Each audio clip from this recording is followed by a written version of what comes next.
Selamat pagi Tubuh Kristus. Mari kita Halo, berdoa terlebih dahulu.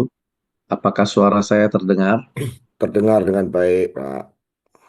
Oke, baik kita berdoa bersama-sama. Bapa di surga, kami bersyukur buat pagi ini. Buka hati kami, selidiki hati kami, ajar kami menangkap, mengerti setiap kebenaran firman-Mu yang menuntun setiap langkah hidup kami. Kami butuh Engkau, kami perlu Engkau, tuntun, pimpin, pakai setiap kami seturut dengan kehendak dan rencana-Mu. Di dalam nama Yesus kami berdoa. Amin. Ya, pagi hari ini kita akan bicara tentang komunikasi relasional. Nah, apa itu komunikasi relasional? Tentunya ini sangat berkaitan dengan bagaimana saya dimuridkan untuk memuridkan. Tujuan di dalam pemuritan tentunya harus dimulai dari kondisi sekarang. Bagaimana kita mengetahui kondisi saya saat ini? Kita butuh komunikasi sebagai sebuah gaya hidup. Untuk membangun sebuah komunikasi itu sangat penting. Bukan sekedar komunikasi yang informatif, tetapi komunikasi dari hati ke hati. Karena tujuan akhir dari sebuah perubahan adalah menuju keserupaan Kristus. Serupa dalam hal apa? Serupa dalam transformasi hati. Nah, hati kita harus diubahkan. Nah, untuk itu penting sekali di dalam komunikasi harus masuk ke level komunikasi hati ke hati. Nah, hari ini kita akan sedikit berbagi bagaimana komunikasi relasional merupakan sebuah gaya budaya kerajaan Allah yang membawa kita mengalami keserupaan Kristus. Nah, kalau kita lihat flashback kepada komunikasi gaya Allah, yang kerajaan Allah itu kita komunikasi yang Tuhan lakukan ketika Adam dan Hawa. Allah datang kepada ciptaannya. Ada datang di mana Allah berkomunikasi setiap hari dari hati ke hati. Bahkan ketika Adam dan Hawa gagal jatuh ke dalam dosa, Allah tidak menghakimi, Allah tidak marah-marah, tetapi Allah datang menghampiri Adam dan Hawa. Bahkan Allah berkata, Adam, Adam, ada di mana engkau? Pertanyaannya adalah, Allah ingin berkomunikasi. Apa yang terjadi? Bukan Allah tidak tahu, tetapi Allah mau mendengar versi daripada lawan bicara. Allah ingin Adam dan Hawa mengungkapkan. Sekalipun Adam sudah menyampaikan, Allah mendengarkan apa yang terjadi. Di sini kita melihat ada pola komunikasi yang Allah bangun, itu adalah komunikasi relasional. Komunikasi yang mau membangun pengenalan. Nah, kita sering kali lihat pernikahan itu bukan dirusak karena pasangan, tetapi karena peperangan rohani yang kita nggak sadari. Iblis sedang mencoba, bukan cuma di dalam komunikasi, bukan cuma dua pihak, bukan cuma suami dan istri. Di dalam pemuritan, bukan cuma dua pihak, pemurid dan yang dimuridkan, tetapi ada andil daripada si jahat yang mencoba membuat diri kita terpecah belah, yang membuat diri kita mengalami konflik, yang membuat diri kita tidak sadar kita sedang berseteru, kita sedang sadar, kita tidak sadar kita sedang konflik, kita saling menyakiti. Nah, ada daripada peran si jahat di sini yang perlu kita sadari. Nah, apa itu komunikasi relasional? Kita coba belajar bersama-sama di slide berikutnya. Komunikasi relasional bukanlah hanya sekedar pertukaran kata, tetapi pertukaran makna. Di dalam komunikasi itu bukan cuma kata-kata yang kita ucapkan, tetapi maknanya disampaikan enggak. Pasangan kita merasa aman nggak ketika mendengar kita berkomunikasi? Pasangan kita merasa harga dirinya terbangun nggak ketika mereka mendengarkan kita berbicara? Apakah pasangan kita merasa dikasihi ketika kita melakukan pemuritan? Apakah pasangan kita merasa dia dicintai, dia diterima? Apakah pasangan kita merasa dia adalah pribadi yang Anda inginkan? Nah, ini penting. Inilah komunikasi yang membangun relasi. Komunikasi yang membangun hubungan. Komunikasi yang membuat diri kita semakin intim. Membuat kita melihat Kristus, melihat Allah. Ya, bahkan ketika kita konflik, ketika kita salah, ketika kita gagal, kita merasakan ada kasih. Nah, hidup mati dikuasai lidah. Amsal 18 ayat 21 berkata demikian. Jadi setiap kata yang kita ucapkan sedang membangun atau sedang menghancurkan ikatan pernikahan kita. Cara kita berkata-kata itu, cara kita bersikap, cara kita merespon, bahkan cara kita ketika kita berdiam diri, apa yang kita timbulkan, kesan apa yang ditimbulkan, pesan apa yang disampaikan. Apakah aku ini menghargai pasangan saya? Apakah pasangan saya merasa dihargai? Apakah saya aman bersamamu? Apakah pasangan kita merasa aman dan nyaman bersama-sama dengan kita? Atau sebaliknya, pasangan kita ketika kita komunikasi tersebut merasa tidak berharga, merasa tidak penting, merasa tidak berarti, merasa tidak dimengerti, merasa terluka dengan kita. Niatnya adalah solusi ya. Kadang-kadang kita pernah begitu dulu ya. Saya ingin menyelesaikan masalah, ngobrol, udah minta maaf, habis itu kita cerita lagi. Tapi nada bicaranya itu Seperti menyerang, betul. seperti menuntut, menghakimi, akhirnya terluka kembali. Nah, tadinya udah pengennya tujuannya berdamai supaya rumah tangga harmonis, pemuritan bisa berjalan, hidup bisa menjadi rumah tangga bahagia, tetapi yang timbul adalah Ya, luka lebih dalam daripada sebelumnya ya. betul. Nah, itu adalah komunikasi level 1, di mana informasi aja yang disampaikan, di mana komunikasi itu menyerang, Ya, komunikasi itu egois, komunikasi itu membela diri, gak mau mengerti apa yang ada di hati pasangan. bahkan menjelaskan dengan detail bahwa kesalahannya dimulai dari kamu duluan, gitu ya. Wah, itu akhirnya sangat membuat terluka ya. Iya, itu adalah komunikasi level 1. Jadi selama ini kita hanya berfokus kepada siapa yang benar, siapa Apa yang yang salah, salah. kenapa terjadi demikian, kenapa kamu begitu, kenapa kamu tidak berubah, kamu. Tetapi kita lupa kalau Tuhan Allah kita memberi contoh tidak demikian. Ketika manusia Adam dan Hawa berbuat dosa, Allah datang bertanya, apa yang terjadi? Allah mau mendengar apa yang kamu alami. Kenapa kamu bertindak seperti itu? Allah mau mendengar. Nah, saya belajar loh. Ternyata saya juga sering kali menggunakan komunikasi level 1.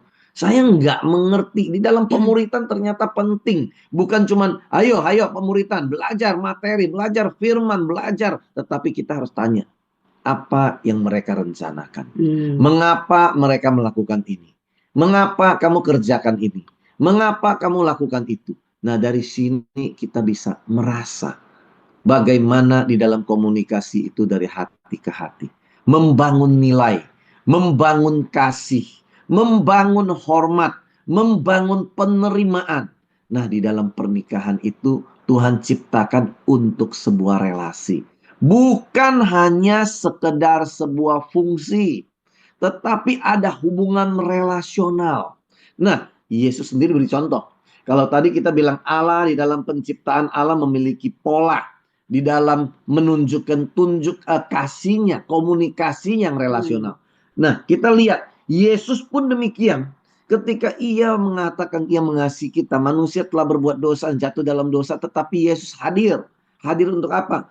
Untuk mendengarkan. Yesus hadir.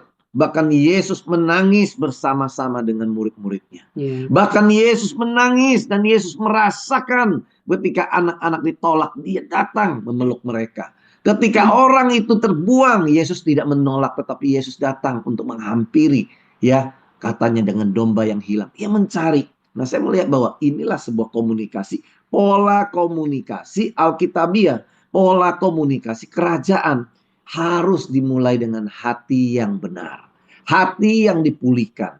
Komunikasi pula harus mementingkan dari hati ke hati. Ya.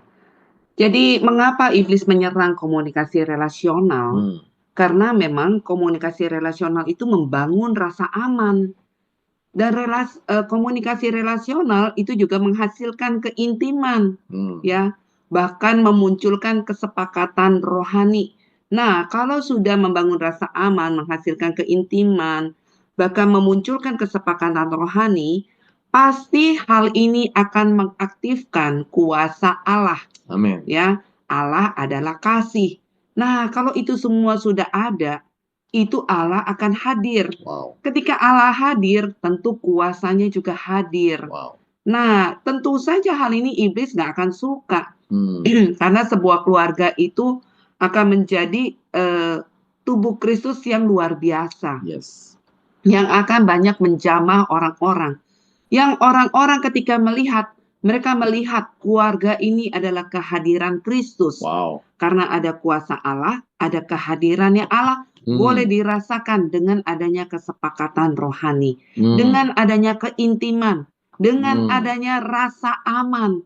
Nah, itulah sebabnya kenapa iblis sangat tidak suka di dalam memiliki komunikasi relasional di dalam sebuah keluarga.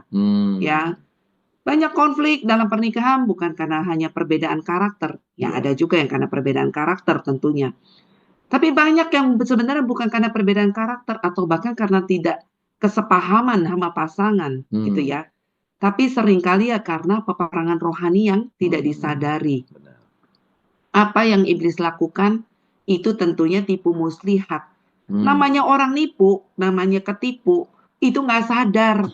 Makanya seringkali kita juga nggak sadar pernikahan kita lagi ditipu, lagi ada di dalam peperangan roh, gitu ya. Makanya kita seringkali menghadapi konflik yang berulang-ulang. Tapi kita seringkali bahkan melawannya pasangan, gitu ya. Bukan melawan roh-roh jahat yang ada di udara, gitu kan. Yang mempengaruhi komunikasi kita, relasional kita, relasi kita, hubungan kita antara khususnya suami istri. Bahkan seringkali iblis juga pakai anak-anak kita ya, adu domba papa dan mamanya, gitu ya. Tapi terus kita nggak sadar, bukannya kita naungi anak-anak ini, yang ada kita timpali terus-menerus, emang tuh bapak lu. Gitu ya. Kita membangun rasa tidak hormat anak kepada sang ayah. Betul. Dan demikian juga sang ayah juga ngomong yang sama, emang mak lu tuh, gitu ya. Ujung-ujungnya anak itu pun tidak bisa menghormati ibunya. Apa yang terjadi? Keluarga yang hancur. Anak-anak yang nggak pernah mau melakukan firman. Kenapa? Mereka nggak lihat hidupnya, kehidupan firman di dalam papa dan mamanya. Sayang banget. Dan itulah strategi roh-roh jahat. Kita lupa bahwa kita adalah satu tim. Ya, di dalam peperangan itu kita tuh satu tim. Satu kalah, dua-duanya kalah. Satu menang, dua-duanya menang. Karena kita seperti tim ganda. Nggak ada di dalam tim ganda, satu kalah, satunya menang. Nggak ada. Terus kita lupa tim ganda ini lagi melawan tim iblis. Ya, yang ada malah saling semes, gitu kan. Saling pukul. Lupa sama kesepakatan. Ketika kesepakatan nggak berlaku dengan baik, menyalahkan. Kamu sih udah dikasih tahu tadi pukul bola yang di kanan, tetap aja rebut bola di kiri. Ya sebenarnya emang kenapa? Yang pentingnya tetap bisa terpukul. Bukannya thank you ya, kamu sambut bola yang harusnya bagian aku. Tadi aku udah nggak keburu. Yang ada nggak terima. Ya, ada arogansi, ada dominasi. Berusaha merasa lebih menang daripada pasangannya. Waduh, sayang banget. Tapi iblis akan bersuka cita kalau kita tetap nggak sadar. Ya, kita harus sadar makanya. Untuk kita lawan tim iblis. Setuju. Jadi kita perlu ya menyadari bahwa di dalam sebuah pernikahan, di dalam sebuah keluarga, itu musuhnya adalah si jahat. Si jahat tentunya. Nah, tentunya bukan pasangan kita, bukan teman pemuritan kita ya. Kadang-kadang di dalam memuridkan istri, udah give up lah saya. Udah di dalam emang pemuritan. dasar nggak bisa berubah. Udah. Saya pemuritannya saya mau ganti orang aja ya. Teman kompak saya mau ganti aja ya. demikian agak pasangannya kalau boleh yang mau diretur aja gitu ya. Enggak, nggak bisa gitu ya. Ya, Musuh kita tuh adalah si jahat. Nah, betul. kenapa si jahat itu membenci pernikahan ya? Ya, karena pernikahan itu mengekspresikan citra ilahi, gambar Allah sendiri. Ikatan suami istri itu menggambarkan Kristus dengan jemaatnya, Wow, dengan gerejanya. keren. Ya, ini udah tercatat gitu, makanya kita harus sadar. Nah, masalahnya ketika strategi iblis untuk hancurkan komunikasi relasional, itu tentunya akan merusak kesepakatan. Iya, jadi konflik ya, jadi jadinya nggak Konflik, sepakat lagi ya, iya, nggak terikat janji covenant, lupa akan janji-janjinya ya, betul, rusak. betul. Bahkan menyalahkan, gitu Wow, ya. Dan ini tentu akan melumpuhkan doa, ya. wah, benar. Kuasa doa bersama. 2-3 orang berkumpul, Allah hadir. Lupa, akhirnya kan nggak bisa berkumpul lagi. Lu gue gitu ya. Bahkan nggak mau ketemu muka dengan muka. Ya, acuh-acuhan gitu ya. Ngelihat langsung buang muka gitu ya. Atau mungkin nggak buang muka ya, tapi ketika istrinya ngomong atau suaminya ngomong, dia begini aja ya. Gitu kan. Saya kenal yang satu ini Kalau ya. nggak begini, posisinya biasanya begini ya. Wih, seru loh. Wah, habisnya apa ya? Kalau Wah, ditanya lagi ngapain, lagi kerja ya. Terus bilang sama ya. anaknya, tolong ya konsentrasi ya. Nah, kamu harus belajar, jangan main HP melulu, Kalau gitu Dedi ya. kan kerja. Nah, Kalau kerja. I kan lagi kerja. Heeh. I cari duit buat you. Jadi Ya, I boleh, you nggak boleh. Nah, itu memang ya benar-benar kadang-kadang itu merusak, akhirnya kita nggak bisa berdoa lagi iya, nggak ada bersama. kuasa ilahi karena nggak ada kehadiran Allah. Adanya kebohongan, adanya pembelaan diri, merasa diri yang paling benar, ya. Nah, tentu itulah menghancurkan kuasa pernikahan. Sayang banget. Ya, memang tujuan daripada si jahat itu adalah supaya gambar ilahi, citra Allah itu tidak terlihat di dalam Betul. hubungan pernikahan kita. Iya, Citra Allah itu tidak terlihat di dalam kompak kita. Ya, kompak keluarga kita nggak kelihatan. nggak ada. Jadi orang tuh nggak melihat Kristus nyata. Makanya orang kalau diajak kompak nggak mau gitu loh. Nggak lihat kayak gitu loh. Ngapain gitu ya? Benar. Jadi makanya apalagi disuruh, ayo pemuritan dong. Lo orang pemuritan aja ribut melulu. Lo orang pemuritan aja yang satu iya, yang satu diajak aja alasan. Ada aja. Tunggu Betul. ya, tunggu saya sempat. Tunggu ya, tunggu saya nganggur. Tunggu Lagi ya. capek hari ini. Nggak pernah menyediakan waktu. Ya. Nggak pernah menaruh itu sebagai prioritas. Pasangan itu tidak menjadi prioritas ketika di dalam komunikasi hubungan relasional itu. Nah, jadi akibatnya memang tujuan iblis itu supaya kita terjadi perpecahan, terjadi konflik, nggak harmonis hubungan kita. Jadi ada hambatan di dalam doa kita, menghambat kita dari pelayanan. Udah kamu aja yang pelayanan sendiri. Saya lagi capek, saya lagi sakit, saya lagi males, saya lagi banyak meeting, saya lagi banyak acara. Cari alasan. Betul. Jadi sebenarnya itu komunikasinya itu rusak. Nah, emang itu yang iblis mau ya. Betul, bahkan berulang kali ada di dalam konflik yang sama gitu ya. Jadi kata orang tuh kayak lingkaran setan gitu. Konfliknya itu mulu, itu mulu gitu ya. Nggak menang-menang gitu. Benar-benar. Jadi iblis ingin kita tuh sebagai pasangan, sahabat kompak, rekan pemuritan ini, suami istri ini sebagai pasangan yang terus bertikai. Betul. Hatinya terus terluka, ya. Hatinya saling melukai, ya. Akhirnya terperangkap dalam konflik yang berulang, doa terhambat, nggak ada berkat Tuhan, keluarga nggak harmonis, nggak ada lagi mesbah keluarga, tidak lagi melakukan pemuritan, kompak akhirnya tidak berjalan lagi. Yang kita udah janjikan, kita covenant, terikat janji covenant, mulai kita tidak setia. Sekali tidak lakukan, 2 kali tidak lakukan, lama-lama komunikasinya kembali ke komunikasi level 1. Ya, terjebak di dalam komunikasi level 1. Nah, kita akan coba lihat ya, ada data dan riset mengapa komunikasi relasional ini sangat penting. Ya, di dalam studi sebuah studi Kristi LM dan Setiawan JL tahun 2018 baru ini ya, menunjukkan bahwa kualitas komunikasi relasional ini adalah pernikahan berpengaruh positif di dalam signifikan terhadap kepuasan pernikahan. Semakin baik komunikasi relasional ini, semakin tinggi kepuasan di dalam rumah tangga. Jadi Ya, kalau seandainya komunikasi relasional ini tidak terus dibangun, ya, pernikahan itu menjadi pernikahan yang tidak harmonis, yang garing. tidak puas ya. Jadi akhirnya pernikahannya itu tidak menyenangkan ya.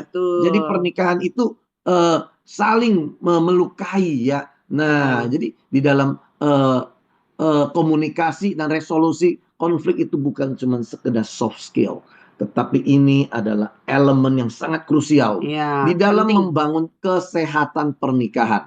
Jadi bila komunikasi relasional kita terganggu, sangat berpengaruh kepada kita punya kondisi kerohanian, kondisi Betul, spiritual. betul. Nah, akibatnya adalah resikonya adalah konflik Konfliknya lebih melulu. tinggi. Betul. Bener, gak puas di dalam pernikahan, Ya, gak puas di dalam kompak dan pemuritan itu, ya, bahkan perceraian jadinya meningkat. betul. Dan ternyata penelitian ini juga menyatakan bahwa di antara pasangan yang dual earner tuh suami istri bekerja ya, dua-duanya papa sama mama kerja nih, gitu ya. Itu akan ada korelasi waktu luang bersama dengan resolusi konflik, itu jadi kepuasan pernikahan juga, ya. Makanya penting nih, walaupun dua-duanya bekerja harus ada dating, ya. Wow. Tapi datingnya bukan sekedar sediain waktu berdua, tapi bagaimana bisa membangun ya, hanya selain menyediakan waktu luang bersama, juga membangun adanya bagaimana resolusi konflik. Kalau ketika ada konflik bisa dibahas gitu ya. Jadi akhirnya konflik itu tidak berulang-ulang Oh gitu iya, ya. Nah, otomatis rumah tangga harmonis, fungsi keluarga juga lebih sehat gitu loh. Nah, masalahnya memang ketika komunikasi relasional tertutup, itu luka yang akan muncul, akan Wah. bertumbuh, ya. Dan pertentangan atau konflik itu akan terus-menerus, akan berulang-ulang. Itu yang disebut tadi lingkaran setan itu ya, Iya, gitu nggak bisa selesain gitu kan. Jadi bukan sekedar masalah emosi pasangan, dan seringkali orang ngomongnya tuh, ya habis pasangan saya tuh orangnya emosian, aduh gitu ya. Tapi itu adalah sebenarnya serangan spiritual yang disengaja. Wow, Makanya peperangan kita rohani. kalau udah tahu gitu, sediain waktu luang. Sediain waktu untuk kita mendengarkan, memiliki komunikasi relasional. Jadi ini semua akan bisa dihancurkan serangan-serangan iblis ini. Waduh, jadi saya mesti bangun nih, komunikasi relasional ternyata Betul. sangat penting ya. Jadi Sangat selama penting. ini kita nggak sadar, ternyata komunikasi itu ada level kedua yang sangat Ya, level ilahi ya, level kerajaan Allah yang perlu kita bangun ya. ya. Jadi selama ini kita cuma berpikir bahwa yang penting komunikasi. Hmm. Tetapi komunikasinya makin menyakiti, saling merusak, itu kita menganggap bahwa kami udah komunikasi gitu ya. Ya, Ternyata kita nggak sadar yang kita komunikasi itu level 1. nggak nyampe. Nggak nyampe, betul. Nah, sekarang kita coba pelajari bagaimana sih musuh bekerja melalui komunikasi. Ya, bagaimana musuh merusak komunikasi ya. Nah, yang pertama kita lihat. Seorang suami merasa tidak dihargai istri yang sering menanggapi leluconnya dengan cemoohan.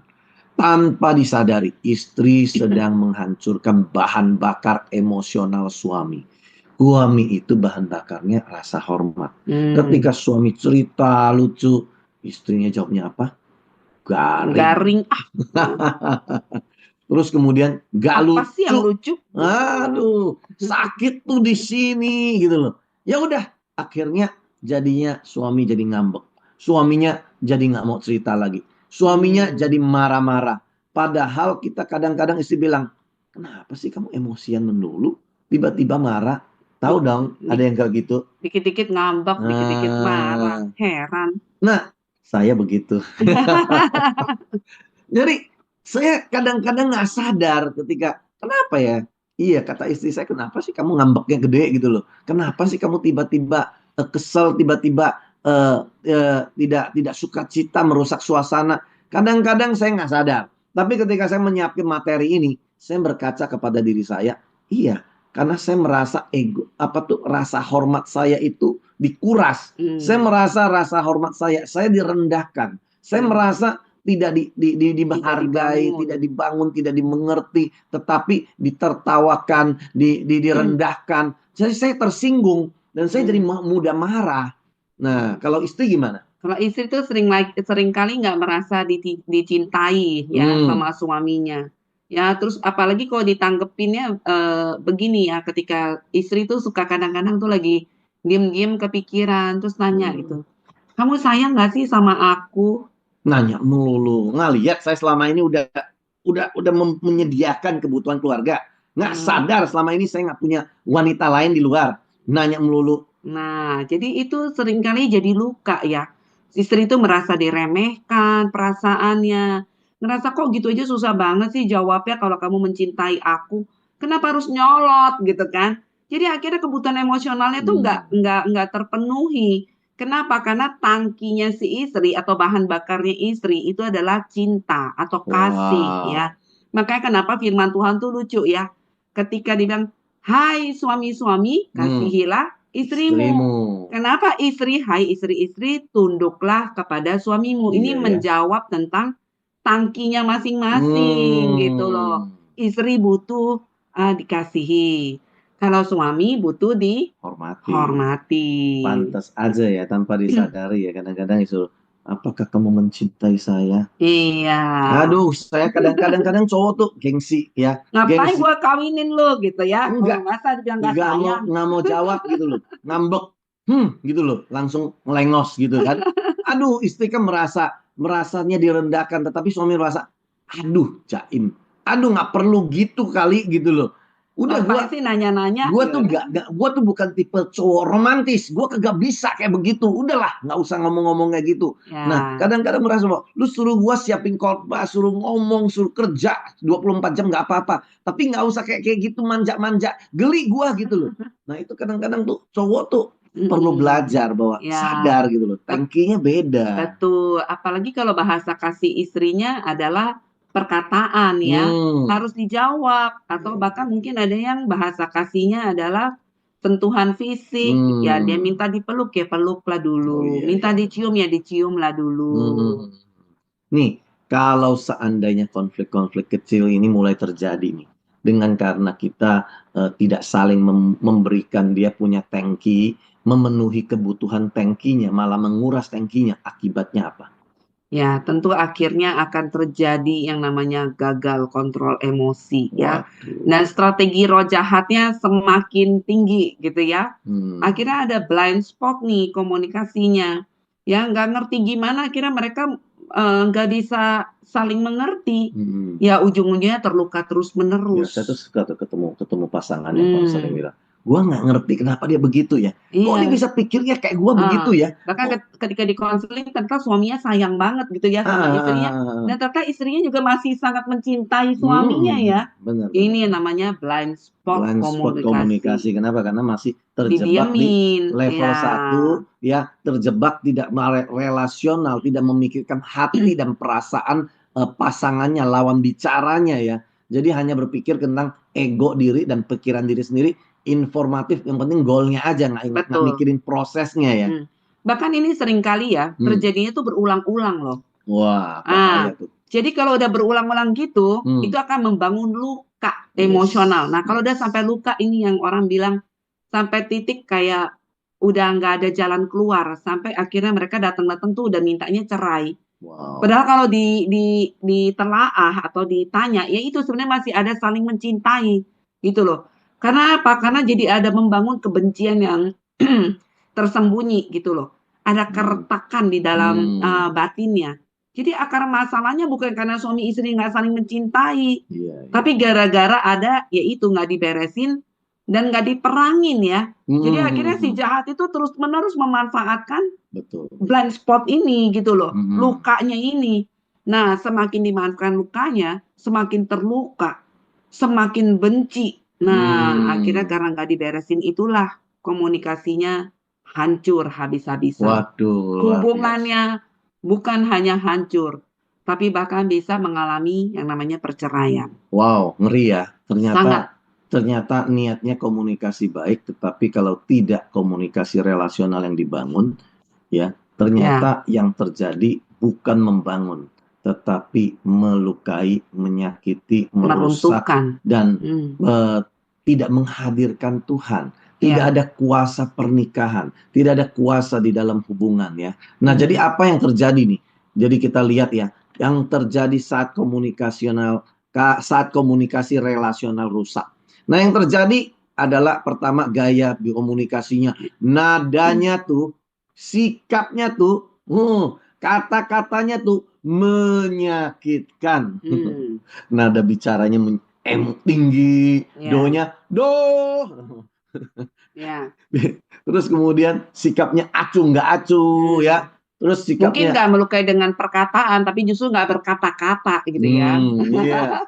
Orang tuh nggak berkata-kata artinya mereka ngerti atau mereka berontak ya, Atau ngambek. ngambek ya. Nah, dampaknya jadi tangki cinta, tangkinya Terkuras. berkuras. Jadi mereka nggak lagi saling mencintai, Ya. nggak lagi saling mengasihi, nggak lagi merasa aman damai ya. Nah, kalau ini tidak diberesin, apa yang terjadi? Mulai ngomongnya itu kritik, sarkasme, diem, Sarkasme tuh ngambek, kasar ya. kasar. Kata-katanya tuh menuduh, mengintimidasi, menghiperbola, membesar-besarkan, menuduh, tidak percaya, curiga. Wah, gaya komunikasi yang kayak gini tuh, wah, sangat merusak Ya. ya. Rasa aman jadi Nggak ada. mati. Jadi orang tuh nggak merasa nyaman, nggak merasa tenang, nggak merasa dekat, itu aman gitu loh. Kalau dalam lagu hanya dekat Allah saja, Dia nggak bisa rasain tuh. aku merasa tenang. Kalau ini hanya dekat kamu saja, waduh, Aku tidak hadiratnya tenang. dari jauh aja udah hadiratnya berasa nggak tenang. Ya. Nggak nyaman, apalagi dekat ya. Aduh, Iya, udah pulang tuh, udah pulang tuh. Wah, gitu ya, udah ketakutan ya. tiarap gitu ya. Jadi komunikasinya tidak didengar ya. Maunya Ya. didengerin, ngomong, udah selesai, udah pergi, tinggalin. Kita menyampaikan, yang penting saya udah ngomong. Jadi cuma informatif. Jadi ingat-ingat nih ya, yang sering tidak mendengarkan pasangan ya, itu pasangan akan merasa tidak bernilai. Wow. Ya, merasa tidak dihargai. Tidak dihormati. Tidak dihormati, tidak diisi nih tangki hormatnya ya. Jadi harga dirinya tuh runtuh, nggak berharga, sakit Betul. jiwa, mental Betul. health ya. Itu Ya. terjadi ya, karena ternyata di dalam pemuritan hati-hati. Kalau komunikasi kita level 1 terus, hanya informatif, hanya pengetahuan, pembelajaran, tapi tidak ada relasi yang dibangun, hati ke hati, demikian juga kompak. Ya, Ya. itu lama-lama hubungan jadi rusak ya. Betul. Wow. Akan mudah sekali diserang oleh si jahat. Nah, lalu gimana nih ya kita supaya kita bisa pulih kalau ternyata nih selama ini sudah terjadi nih yang dampak-dampaknya tadi. Oke, yang pertama kita mesti sadari dulu bahwa kita sedang ada di dalam peperangan rohani. Sadar dulu musuh kita adalah si jahat. Nah, sadar kenapa ya kita konflik dulu ya? Kenapa ya konfliknya berulang ya? Sadar gitu loh. Nah, jadi tahu dulu kondisi sekarang ada di mana. Mesti jujur, mesti terbuka. Saya tuh terluka. Sadar bahwa ini adalah serangan musuh. Seringkali tuh orang sok tahu dan dia berpikir bahkan pasangannya yang diserang. Dianya mah enggak gitu. Dia nggak sadar bahwa mereka punya musuh sama itu Iya. bukan darah dan daging. Padahal kalau pasangannya diserang berarti dia juga lagi diserang ya. Terluka Karena kan juga, satu tim ya. Nah, kita harus sadar musuh kita adalah roh jahat. Jadi apa yang harus dilakukan kalau kita sadar kita adalah musuh kita roh jahat? Kita harus sadar senjata kita harus senjata roh. Nah, maka itu kita perlu kenakan selengkap senjata Allah untuk perlindungan rohani kita. Baik ketopong keselamatan, baju zirah kebenaran, ikat pinggang keadilan, baju kasut kerelaan memberitakan firman, perisai iman, pedang roh. Jangan lupa doa yang nggak henti-hentinya. Nah, ini penting sekali untuk kita membangun bagaimana kita memiliki sebuah komunikasi yang baik. Nah, langkah pemulihan yang berikutnya apa setelah sadar? Yang kedua, kita harus memulai komunikasi relasional. Kita mesti ungkapin dengan tulus, dengan rendah hati, nggak menuduh ya. Harus berani akui. Aduh, saya nih ternyata sama ini udah dibodohi nih, udah ditipu nih sama si iblis.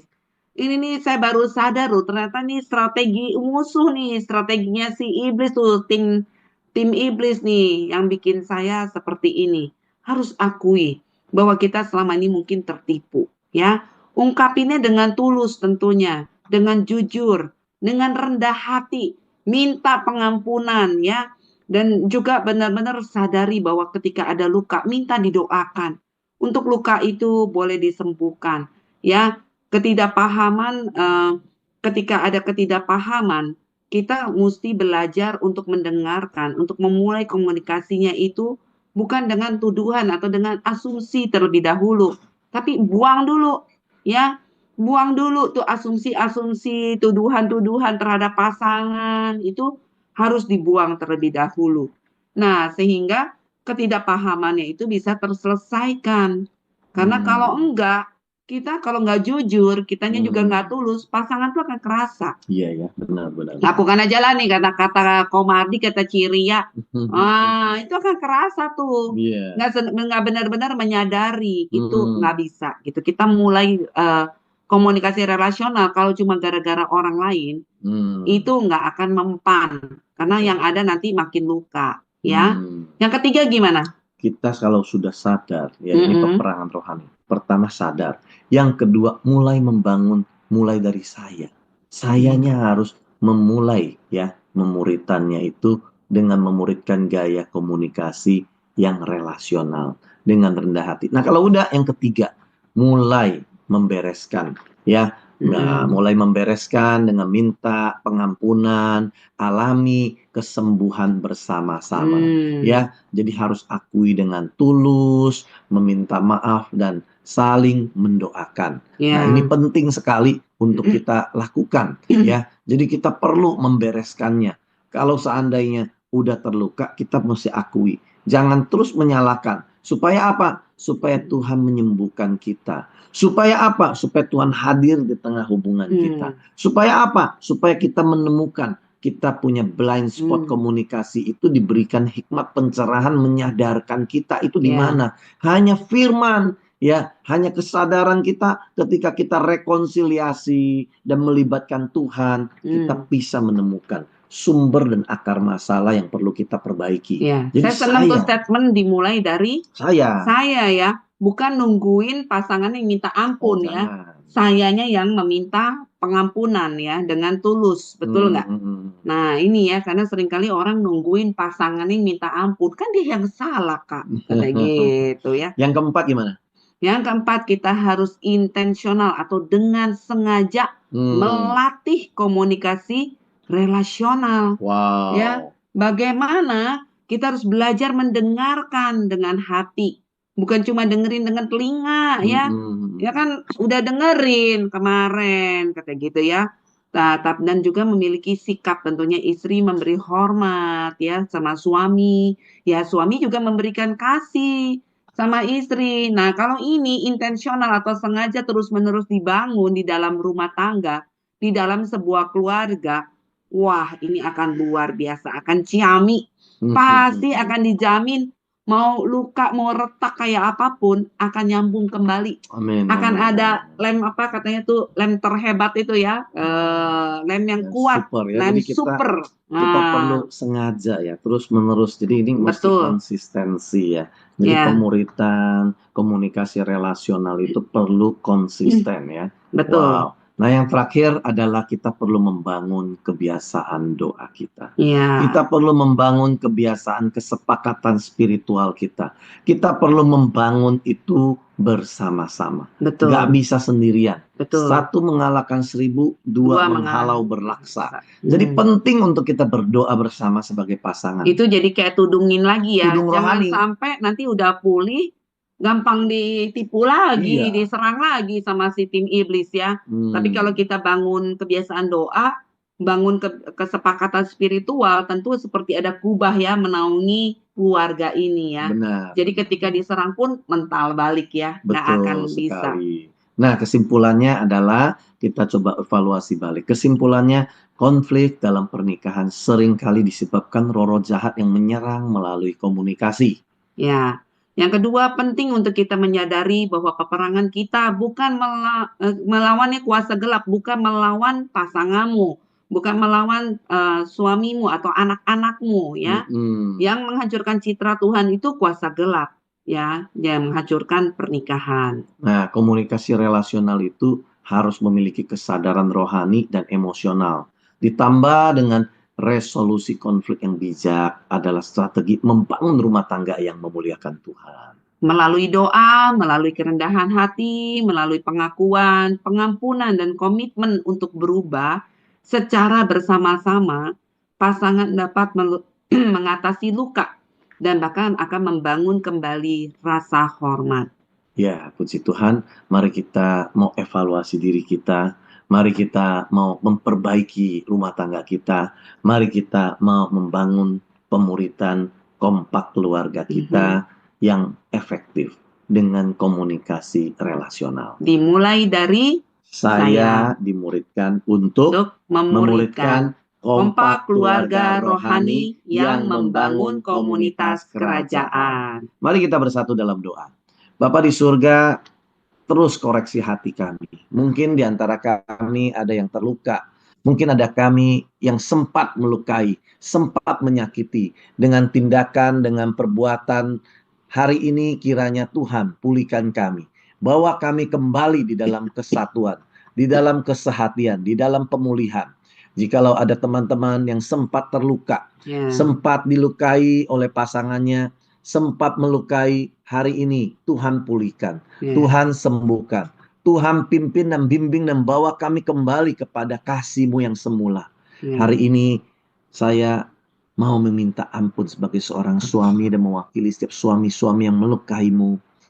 Saya mau berkata sebagai saya telah merusak tangki kasih-Mu, sehingga engkau merasa terkuras dan merasa kurang dikasihi. Komunikasi yang saya lakukan seringkali menuduh, mengintimidasi, dan merusak engkau. Membuat engkau merasa tidak berharga, merendahkan engkau, meninggalkan engkau, dan tidak memberi kesempatan untuk mendengarkan apa yang terjadi. Tidak membangun engkau dan merendahkan dirimu dengan saya tidak menghormat, tidak mengasihimu. Maukah engkau mengampuni saya? Ya, saya mau mengampunimu. Saya juga meminta maaf mewakili setiap para istri. Mungkin saya seringkali tanpa disadari memiliki sikap yang tidak menghormati engkau, mencemooh engkau tanpa disengaja, bahkan meremehkan engkau di depan anak-anak ataupun orang lain. Seringkali itu membunuh tangki rasa hormatmu dan menguras tangki tersebut. Tanpa saya sadari itu membuat engkau seringkali emosional karena perbuatan saya sendiri. Tapi ketika itu terjadi, saya seringkali menuntut engkau, menghakimi engkau. Saya tidak mau mengerti apa yang engkau alami. Maukah engkau memaafkan saya? Iya, saya mau mengampunimu. Saya mau mengasihimu. Ya, Saya mau kita bersama-sama membangun komunikasi relasional. Di dalam nama Yesus, Tuhan beri kami kekuatan. Ya, Tolong setiap kami. ya, kami akan melawan setiap strategi iblis bersama-sama. Di Dalam nama Yesus. Amin. Tuhan Yesus memberkati. Yes.